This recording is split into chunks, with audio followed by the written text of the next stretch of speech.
श्री स्वामी समर्थ. नमस्कार विद्यार्थी मित्रांनो, प्रेक्षकांनो, पालकांनो, मी प्राध्यापक विशाल सर. तर बघा, 10वी-12वी परीक्षा नवीन वेळापत्रक जाहीर याविषयी आपण आज माहिती घेणार आहोत. या बातमीबद्दल आता विद्यार्थी पालकांमध्ये नक्कीच एक भीती निर्माण झालेली आहे. नेमकी बातमीचा सारांश काय आहे याविषयी आपण माहिती बघणार आहोत. तत्पूर्वी चॅनलला नवीन असाल तर चॅनलला सबस्क्राईब करा आणि बेल आयकॉन नक्की प्रेस करा. 10वी-12वीच्या लेटेस्ट अपडेटसाठी समाचारकट्टा.com गुगलवर सर्च करा किंवा आमचा व्हॉट्सअप ग्रुप जॉईन करा. लिंक डिस्क्रिप्शन आणि कमेंट सेक्शन मध्ये दिलेली आहे. त्या ठिकाणी तुम्हाला सर्व IMP प्रश्न PDF फाईल मिळतील. तर बघा, 10वी-12वी परीक्षा अडचणीत सापडलेल्या आहेत. माता परीक्षांवर आक्षेप आलेला आहे. मग बहिष्कार, वेळापत्रक नवीन जाहीर होईल का, अशा बऱ्याच प्रश्नांची उत्तरं मी तुम्हाला देणार आहे. तर बघूयात पूर्ण माहिती. व्हिडिओच्या पुढे जाण्याआधी बघता एक सेकंड लागतो, लाईक करा. भरपूर विद्यार्थ्यांनी लाईक केलेले धन्यवाद. तर बघा, 10वी-12वी परीक्षा केंद्रावर मोठा बदल.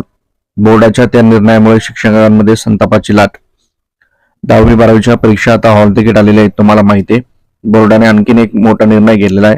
त्यामुळे आता शिक्षकांनी याला विरोध केलेला आहे आणि जवळपास शिक्षक भरती विनानोदित विरोधी संघर्ष समितीने संपूर्ण परीक्षा प्रक्रियेवर आक्षेप घेतलेला आहे.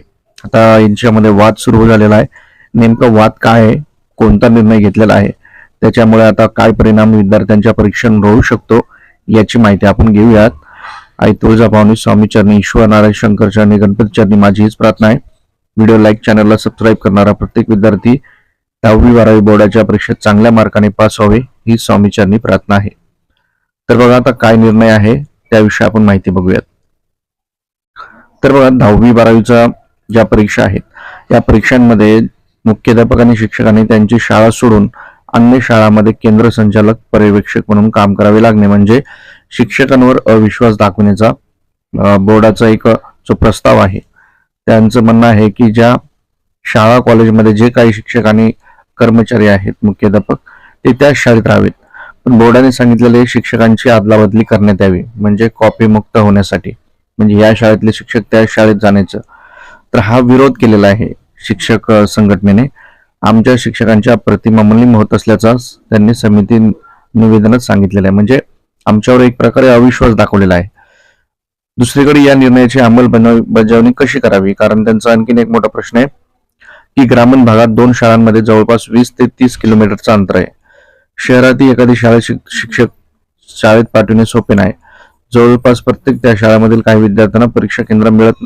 या निर्णयामुळे शेकडो शिक्षकांच्या त्यांच्या शाळेतून दुसऱ्या शाळेत पाठवावे लागेल. परीक्षेत तोंडावर शाळा बदलीचे नियोजन करणे आव्हानात्मक असल्याचे मत अधिकाऱ्यांकडून व्यक्त करण्यात आलेले आहे. त्यांचं म्हणणं आहे जवळपास 20 ते 30 किलोमीटर अंतर असतं. मग एवढं रोज अपडाऊन कसं करणार, आणि परीक्षेच्या काळामध्ये 20 ते 25 दिवसामध्ये विद्यार्थ्यांना ज्या अडचणी येतात त्या स्थानिक शिक्षकांना जास्त माहिती असतात. त्यामुळे नवीन ठिकाणी गेल्यानंतर त्या शिक्षक आणि विद्यार्थ्यांमध्ये दोघांमध्ये अडचण येऊ शकते. नवीन बदल करण्यात आले. प्रत्यक्ष केवळ 15 दिवसात एका ठिकाणाचे कर्मचारी दुसऱ्या ठिकाणी पाठवणे शक्य होणार नाही, कारण प्रत्येक केंद्रातील विद्यार्थी संख्या, शिक्षक, कर्मचारी या संख्येत फरक असतो.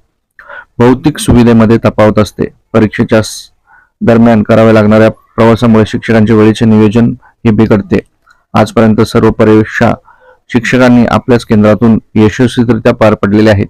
त्यामुळे तुम्ही आमच्यावर गैरविश्वास दाखवू नका, नाहीतर आम्ही पूर्ण परीक्षा प्रक्रियेवर बहिष्कार टाकू.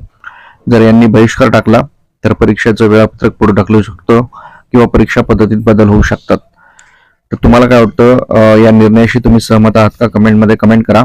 आणि तुम्हाला जर 10वी-12वीचे IMP प्रश्न हवे असतील तर आताच प्ले स्टोरवरून नाना फाउंडेशन ॲप डाउनलोड करा किंवा दिलेल्या नंबरवर संपर्क करा. तुम्हाला सर्व IMP प्रश्न मिळतील. अनेक शाळांमध्ये 5वी ते 9वी पर्यंतचे वर्ग सुरू असतात. अशा ठिकाणी अनेक शिक्षकांचे अध्यापनाचे कार्य सुरू असते. त्यामुळे त्यांना शाळा सांभाळून परीक्षा केंद्रावर जाण्यासाठी धडपड करावी लागते. अशा वेळी शाळा केंद्रावर जाण्यासाठी काही झाल्याने अनेक शिक्षकांचे अपघात झालेले आहेत, असे देखील पंचायत समितीने नमूद केलेले आहे. बरोबर आहे त्यांच्या सर्व मागण्या. तुम्हाला काय वाटतं, ते शाळेवरचे शिक्षक त्या शाळेत पाहिजे का, अदलाबदली व्हायला पाहिजे? तुम्ही फटाफट कमेंटमध्ये कमेंट करा. बाकीचे वर्ग चालू लागतात असे बघा. आता ही जी मागणी केलेली आहे ही जयवंत भाभार जे आहेत अध्यक्ष शिक्षक भारती विना अनुदान विरोध समिती यांचे ते अध्यक्ष आहेत. यांनी त्यांना विरोध केलेला आहे. या शिक्षकांच्या ज्या त्रास आहेत ह्या त्रास नाही व्हायला पाहिजे असा त्यांचा पूर्णपणे विरोध आहे. जर त्यांची मागणी मान्य नाही झाली तर पूर्ण ज्या शाळेतील प्रक्रिया आहे त्याच्यावर आम्ही बहिष्कार टाकू अशा प्रकारचा त्यांनी निर्णय घेतलेला आहे. आता बोर्डाचं याच्यावर काय म्हणणं येतं बघूयात. तर फटाफट व्हिडिओ शेअर करा, लाईक करा आणि काही दिवस राहिलेले शिल्लक IMP प्रश्न हवे असतील तर फटाफट नाना फाउंडेशन ॲप डाउनलोड करा किंवा दिलेला नंबर संपर्क करा. स्वामी समर्थ.